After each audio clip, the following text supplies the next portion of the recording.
রাত 11টায় জাপান বনাম হচ্ছে ব্রাজিলের খেলা, ঠিক আছে? তো ব্রাজিল তো মোটামুটি একটু সাপোর্ট করি, কিন্তু জাপান কিন্তু দক্ষিণ এশিয়ার একটা শক্তিশালী দেশ, আর হচ্ছে আমাদের পাশাপাশি একটা দেশ। সো জাপান কিন্তু আসলে পছন্দ করি না বিষয়টা এরকম না, জাপানও পছন্দ করি, কিন্তু আসলে রাতে কোন দল করব বা সাপোর্ট করব বুঝতেছি না। আর খেলা কিন্তু দেখব, খুবই এনজয় করব খেলাটা। তবে একটা কথা কিন্তু বলে রাখি, যদি ব্রাজিল হেরে যায় জাপানের কাছে, সেই ক্ষেত্রে কিন্তু যারা আর্জেন্টিনা ফ্যান আছে তারা কিন্তু কখনোই এটা মনে করার দরকার নাই যে আর্জেন্টিনা ব্রাজিলকে হারায় দিছে, অথবা যে জাপানের মতো একটা দলের কাছে হেরে গেছে। জাপান কিন্তু খুবই শক্তিশালী একটা দেশ, হ্যাঁ।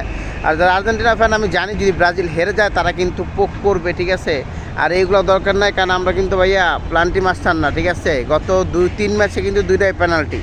সো আমরা কিন্তু পেনাল্টি মাস্টার না, সো সাবধান, ঠিক আছে? সো কথা হবে ম্যাচের পরে।